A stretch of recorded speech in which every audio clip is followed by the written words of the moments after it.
જો તમે કાર ચલાવો છો તો તમારા માટે એક મહત્વપૂર્ણ સમાચાર છે, કારણ કે તમારું ફાસ્ટેગ 31 જાન્યુઆરી 2024 થી બ્લેકલિસ્ટ થઈ શકે છે. તમને જણાવી દઈએ કે 31 જાન્યુઆરી 2024 થી કેવાયસી અથવા અપૂર્ણ કેવાયસી અપડેટ વિનાના ફાસ્ટેગને બ્લેકલિસ્ટ કરવામાં આવી રહ્યા છે. આ મામલે રિઝર્વ બેંક ઓફ ઇન્ડિયા દ્વારા બેંકોને સૂચન કરી દેવામાં આવ્યું છે, સૂચના આપી દેવામાં આવી છે. ફાસ્ટેગને તાત્કાલિક અપડેટ કરો. જો તમે મુસાફરી દરમિયાન કોઈ સમસ્યાનો સામનો કરવા નથી માંગતા તો તમારું કેવાયસી અપડેટેડ કરવું જરૂરી છે. તમારે તમારું કેવાયસી અપડેટ કરવું પડશે. ફાસ્ટેગ વપરાશકર્તાઓને તેમના નવીનતમ ફાસ્ટેગ માટે તરત જ કેવાયસી પ્રક્રિયા પૂર્ણ કરવાની સલાહ આપવામાં આવી છે. આમાં યુઝર્સને બેંકો દ્વારા પહેલેથી જ આપવામાં આવેલ ફાસ્ટેગ છોડવું પડશે. 31 જાન્યુઆરીની અંતિમ તારીખ છે. તે પછી ફક્ત નવીનતમ ફાસ્ટેગ એકાઉન્ટ સક્રિય રહેશે, જ્યારે અગાઉના તમામ ફાસ્ટેગ બ્લેકલિસ્ટ કરવામાં આવશે. ફાસ્ટેગને શા માટે બ્લેકલિસ્ટ કરવામાં આવી રહ્યું છે તે પણ સવાલ આપને થતો હશે. તો NHAIના તાજેતરના અહેવાલમાં જાણવામાં આવ્યું છે કે એક જ વાહન માટે બહુવિધ ફાસ્ટેગ જારી કરવામાં આવ્યા છે. સાથે જરૂરી કેવાયસી પ્રક્રિયા પૂર્ણ કર્યા વિના ફાસ્ટેગનું વિતરણ કરવામાં આવ્યું છે, જે RBIના નિયમોનું ઉલ્લંઘન છે. આ જ કારણ છે કે જૂના ફાસ્ટેગને બ્લેકલિસ્ટ કરવામાં આવી રહ્યા છે. ઉપરાંત ઘણી ફરિયાદો મળી છે કે વાહનની વિન્ડશીલ્ડ પર ફાસ્ટેગ ઇરાદાપૂર્વક મૂકવામાં આવતું નથી, જેના કારણે ટોલ પ્લાઝા પર બિનજરૂરી વિલંબ થાય છે.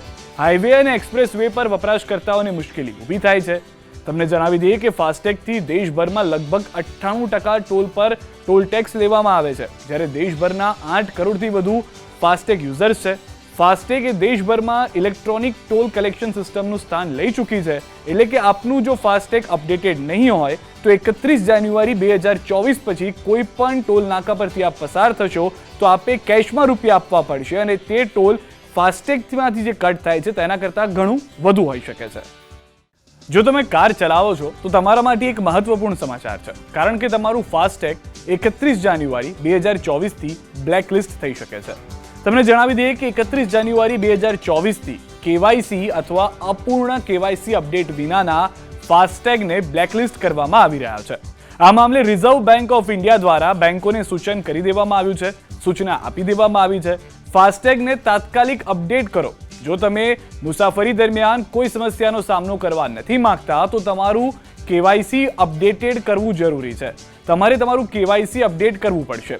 ફાસ્ટેગ વપરાશકર્તાઓને તેમના નવીનતમ ફાસ્ટેગ માટે તરત જ કેવાયસી પ્રક્રિયા પૂર્ણ કરવાની સલાહ આપવામાં આવી છે. આમાં યુઝર્સને બેંકો દ્વારા પહેલેથી જ આપવામાં આવેલ ફાસ્ટેગ છોડવું પડશે. 31 જાન્યુઆરીની અંતિમ તારીખ છે. તે પછી ફક્ત નવીનતમ ફાસ્ટેગ એકાઉન્ટ સક્રિય રહેશે, જ્યારે અગાઉના તમામ ફાસ્ટેગ બ્લેકલિસ્ટ કરવામાં આવશે.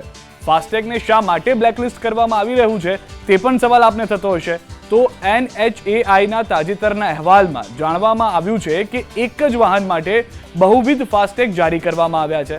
સાથે જરૂરી કેવાયસી પ્રક્રિયા પૂર્ણ કર્યા વિના ફાસ્ટેગનું વિતરણ કરવામાં આવ્યું છે, જે RBIના નિયમોનું ઉલ્લંઘન છે. આ જ કારણ છે કે જૂના ફાસ્ટેગને બ્લેકલિસ્ટ કરવામાં આવી રહ્યા છે. ઉપરાંત ઘણી ફરિયાદો મળી છે કે વાહનની વિન્ડશીલ્ડ પર ફાસ્ટેગ ઇરાદાપૂર્વક મૂકવામાં આવતું નથી, જેના કારણે ટોલ પ્લાઝા પર બિનજરૂરી વિલંબ થાય છે. હાઈવે અને એક્સપ્રેસ વે પર વપરાશકર્તાઓને મુશ્કેલી ઊભી થાય છે. તમને જણાવી દઈએ કે ફાસ્ટેગથી દેશભરમાં લગભગ 98% ટોલ પર ટોલ ટેક્સ લેવામાં આવે છે, જ્યારે દેશભરના 8 કરોડથી વધુ ફાસ્ટેગ યુઝર્સ છે. ફાસ્ટેગ એ દેશભરમાં ઇલેક્ટ્રોનિક ટોલ કલેક્શન સિસ્ટમનું સ્થાન લઈ ચૂકી છે.